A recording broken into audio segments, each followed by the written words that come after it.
Realização UFPB, Universidade Federal da Paraíba. UAB, Universidade Aberta do Brasil. CEAD, Superintendência de Educação à Distância. Estes são os melhores momentos das palestras do quarto ESUAB. Apresentando Plágio Acadêmico e Inteligência Artificial na Educação à Distância. Palestra do professor Dr. Guilherme Ataíde Dias.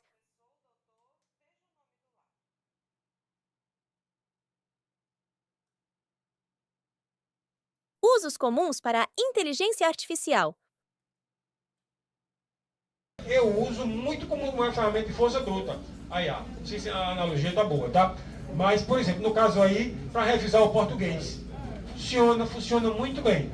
Funciona muito bem. Outra coisa que eu uso, olha aqui, eu pedi para ele corrigir o texto e depois apontar quais foram os erros e as correções a serem feitas.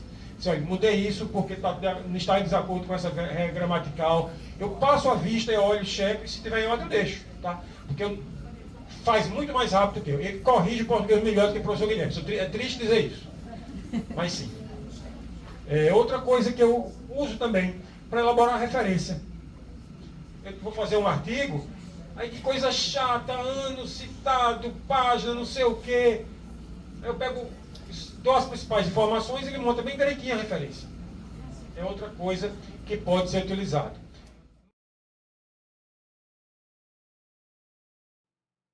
O uso do ChatGPT para agilizar e facilitar etapas de projetos acadêmicos.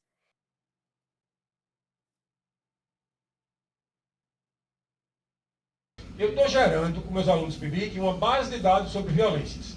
Uma base de dados sobre violências. Então, ao invés de você entrar na internet, procurar no Google, você vai nessa base de dados que você vai achar informações sobre violências de forma mais tranquila. Então, eu estou trabalhando com violência sobre quilombolas, violência sobre imigrantes, comunidade LGBTQIA+, com várias comunidades, com violência contra negros. Então, meus alunos estão coletando isso. Então, eu tenho 500 artigos sobre esse assunto.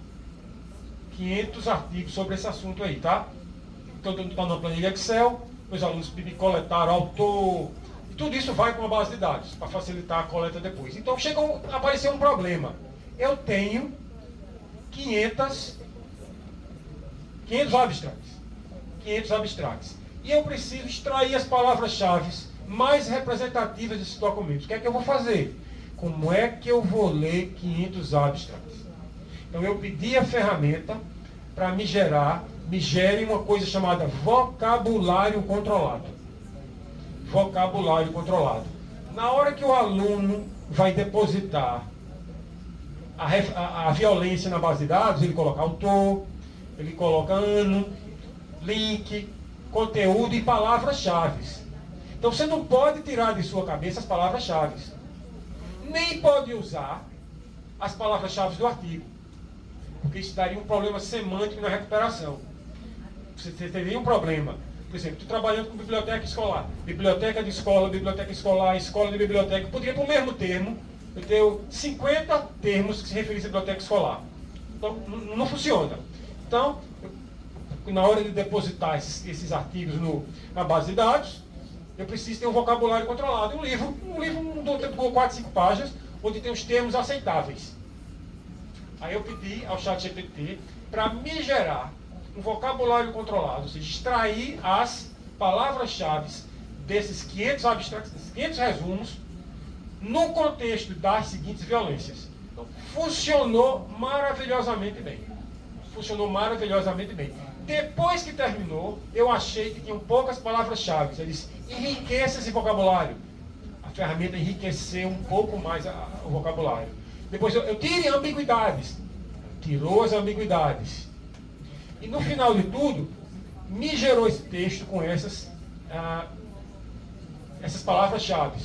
Aí eu queria algo para que os alunos, na hora que fosse cadastrar na base de dados, navegassem facilmente. Aí eu pedi, me gere um programa em JavaScript e HTML que permita os alunos navegar nessas palavras-chave de forma hierárquica. Gerou sem problema, está no ar. Isso seria um trabalho que eu teria que... Eu sou da computação, né? Mas eu não estou na ativa mais, tá? Eu deixei de ser programador, não programo mais. Se eu for atrás, eu programo. Precisaria de 2 meses para fazer isso. Fazer um programa para fazer isso, tem que me sentar, tem que reaprender. Então, numa tarde eu fiz. Numa tarde eu gerei todos os programas, está tudo no ar funcionando. E ainda gerei um formulário para os alunos digitarem na base de dados as referências. Então aparece um formulário, nome do autor, nome da obra, o aluno digita, é feito consistência para ver se não tem nada errado. Quando chega na palavra-chave, aparece essa estrutura. Eu gerei tudo isso com o ChatGPT. Foi uma mão na roda. Então isso aí é uma forma ética, certo? Então, tinha fazendo referência, vocês não eram nascidos nos anos 80, tinha um programa de uma moto, tinha uma comercial de uma moto, que dizia, né, RD 350 da Yamaha. Aí dizia, deixa a máquina fazer o trabalho sujo. É isso aí, deixa a máquina fazer o trabalho sujo. Então esse é o trabalho sujo, esse trabalho braçal, que eu conseguiria fazer, mas eu não estou disposto a perder 2 meses da minha vida lendo 500, 600 resumos e depois me sentar para fazer o programa. Eu fiz isso numa tarde. Então, valeu demais. Valeu demais. O que eu pago por mês se pagou várias vezes. Várias vezes, muitas vezes, certo? Dependência excessiva. Dependência excessiva. A pessoa pode ficar dependente disso. Dependente disso. Não digo parar de pensar, porque se você parar de pensar, você não consegue usar adequadamente. Você precisa conhecer para saber usar. Se você não conhece o assunto que você está trabalhando, você vai usar mal. Mas dependência excessiva da ferramenta de IA não deixa de ser um problema. Não deixa de ser um problema. E grande. Eu estou nesse ponto. Não vou corrigir isso mais não, corrija aí. Vou perder meu tempo programando classe, nem fico não. Qualidade da informação. A qualidade da informação, isso que o nosso colega do direito falou. Às vezes ele inventa referência. Você tem que ter cuidado. Essa versão 4 que eu estou usando, ela é muito melhor do que a versão 3,5. Funciona muito, mas muito melhor mesmo. Mas mesmo assim, se você achar que não tem uma coisa errada, você pede para ela, a ferramenta, trazer um resultado automatizado. Incrível que pareça, ela acha o erro e diz, estava errado, melhorei. Essa semana eu fiz uma brincadeira, disse, me cite, me liste todos os cursos de medicina de Universidade Federal Brasileira, com o Enem e ENAD, né? Ela me gerou 10, disse, não tem poucas, não, é mesmo, não tem poucas, não estão todas não. Aí gerou certinho, supostamente certinho, eu não chequei não, mas muito bonitinho, e eu disse, gera em Excel. Acho que está certo, botou lá a Universidade de São Paulo como a melhor do Brasil, depois botou, quem foi, acho que foi Minas Gerais, parecia bonito, foi um teste que eu estava fazendo. Então, você pode aperfeiçoar, dizer, olha, faça isso, está errado, melhore, use isso, certo? Então, você tem que saber utilizar. A qualidade de informação é uma coisa preocupante. Essas versões novas são melhores. Eu fico pensando daqui a 10 anos onde vai estar. Daqui a 5 anos, em que patamar a gente pode chegar com isso aí. Por isso, é educação. Educação para o uso das ferramentas, todos os níveis. Desenvolvimento de habilidades de pesquisa. Desenvolvimento de habilidade de pesquisa. A pessoa mais nova, que não sabe fazer pesquisa, pode se viciar nisso. O ChatGPT para tudo, santo grau, resolve tudo. Não. Você tem que saber viver sem isso também. Você tem que saber fazer uma pesquisa na biblioteca, você tem que saber usar uma ferramenta tradicional de busca. É importante você saber fazer uma expressão booleana. Você não deve ficar só dependente 100% desse tipo de ferramenta, não. Por isso, a palavra-chave que representa essa palestra de hoje foi integridade acadêmica. A outra a gente pode dizer que é educação. A educação precisa educar, tanto no uso dessa questão de entender as normas da BNT de referência e citação, como no uso de IA. Algo na UFPB precisa ser feito. Faz um ano que eu disse isso. Não sei se foi feito nesse ano, algo para normalizar, para normatizar essas coisas. Márcio, você que sabe de tudo, aqui no UFPB. Tem algum aconselhamento? Não, era para ter já. Era para ter. Adaptação curricular. Adaptação curricular. É isso que eu estou fazendo na disciplina. Automação e unidades de informação. Então eu trouxe lá na ementa, tem um template, tem um metacaractere, tem uma palavra, isso cabe aqui dentro.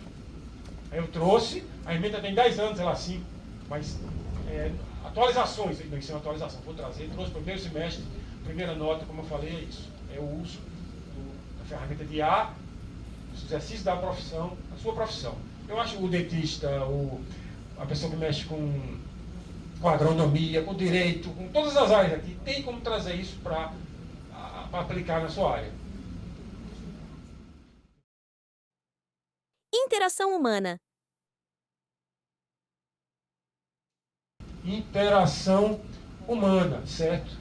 Tá? Mais uma dessas tecnologias que talvez torne você menos acessível ao colega, ao ser humano, tá? Estava refletindo sobre isso. Celular, você chega no restaurante, está todo mundo na mesma mesa, tá o pai, a mãe, o menino, todo mundo mexendo no celular, conversando, ligando aqui para o lado da pessoa do celular. O cardápio já vem com garçom. Então, será que isso não é um desafio para a interação humana também a longo prazo? Usar essas ferramentas? Tá? Muita coisa eu deixei de perguntar à minha esposa. Olha, isso aqui está certo? Não, é muito chato.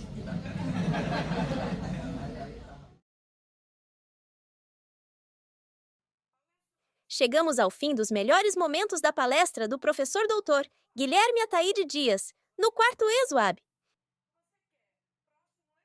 Esperamos que tenha gostado. Se tiver interesse em participar do nosso próximo encontro, procure mais informações em nossos canais de comunicação que estão aparecendo na tela.